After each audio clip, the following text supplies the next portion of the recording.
Rachael, can you talk about your interest in family violence and disaster? I'm interested in family violence and natural disaster because I suppose I've been working at the pointy end of family violence for many years, and working for Women's Health Goulburn North East, the research we've conducted and it's coming out internationally is that family violence obviously increases after a natural disaster. And I suppose as a social worker in that response way, it's about how we can actually keep women and children safe post a natural disaster.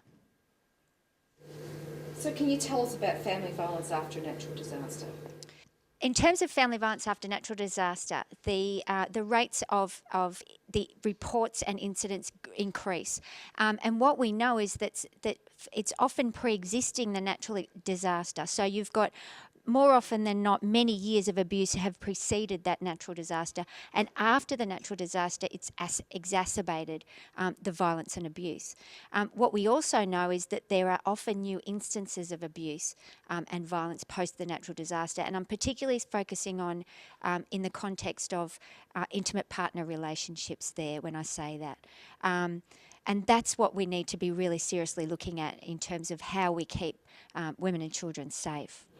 So why do you think there's this increase in this exacerbation of family violence after disaster? I think the reasons why there is an increase is that we know that after or during the natural disaster, men and women go into their very stereotypical roles. So women will go and will do the sandwiches, we'll grab the kids, we'll look after the dogs and the pets, we'll go into that sort of protecting, I suppose, and nurturing role and looking after role. Usually everybody else bar ourselves. And men end up going back into very traditional roles of protecting and providing. And what happens there is those roles are so extreme that and what we expect of men and women is very gendered and very separate, and women go into nurturing roles and men go into protecting. And what happens after that is that men don't know how to cope with that trauma, and they're not taught to actually talk about it and relate well after that. So that's where we see an increase of I suppose abuse and violence within those intimate partner relationships. So Rachael, can you tell me one of the what is seen as one of the basic causes of family violence? We know that the determinants of violence against women, and in particular intimate partner violence, is that it's really about men's sense of entitlement and about a rigid belief in gender role separation. Men are to be doing this and tough and protectors, and women are to be in the kitchen and doing those type of nurturing roles. Okay, so what needs to be done to increase the awareness of family violence, and who needs to do it? I think it's all of us. I think it's all of us as any community. We need to all be aware of what the local services can offer and how to actually respond. We need to stop actually putting it under the carpet, and we need to actually identify it when we see it. And I think training for those responders, those first responders, before a natural disaster even occurs is really, really important in identifying. And obviously it's also important to make sure that the family violence services actually know that they are going to see an increase after a natural disaster, and what are they going to do to actually meet that need. So, Rachael, what actions could be taken differently by responsible authorities?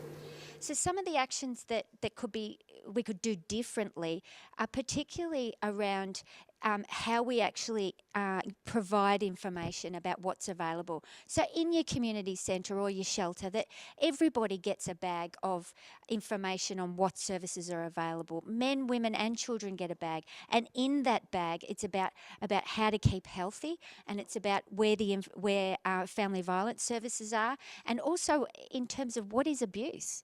What is abuse and what is violence, and what does that mean for me in my family life as well? So we can do that in a universal way, but we can also pick it up individually and actually take people aside and say, are you actually safe? Because from what I've observed, things aren't going well, and I've observed someone intimidating you.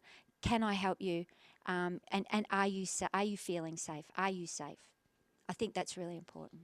A lot of these services would say that they have no connection to family violence at all. They offer very practical services. It's not their core business at all. So, and there's also a fear of them becoming involved in family violence cases. What would you say to them? I suppose the one thing is that it's really about demystifying family violence, because as a social worker I had no idea what to do. I didn't know whether you talked to someone about it when I noticed something was happening or whether you didn't. Did you make them unsafe if you did? And it's about demystifying it and saying, actually, you need to ask the question, are you safe? And you can actually help by just providing that information.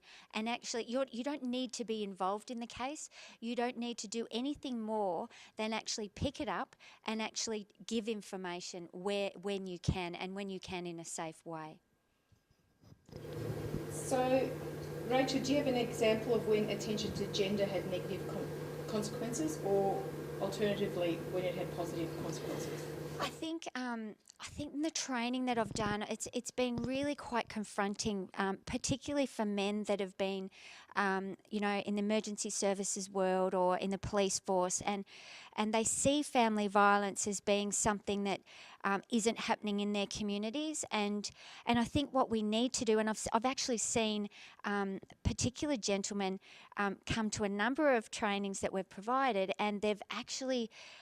They were very resistant at the start, and towards the end they were engaged. They were talking about gender, and they were talking about gender role stereotypes, and they were actually getting the understanding about the fact that it happens more to women and children in the context of intimate partner relationships. And so to see someone actually change their worldview has been amazing, and I think we need to see more of that with what we do. One final question. You talk about the training. Who is that aimed at? The Family Violence After Natural Disaster training package that we developed is really for emergency service staff, Red Cross workers, volunteers, community members, caseworkers who potentially will be going into these communities after a natural disaster. And they're the ones that can actually identify family violence and make sure that there's a conduit about who the local services are, and when people are in a crisis, who can they ring, which is really important information that women and children and men need.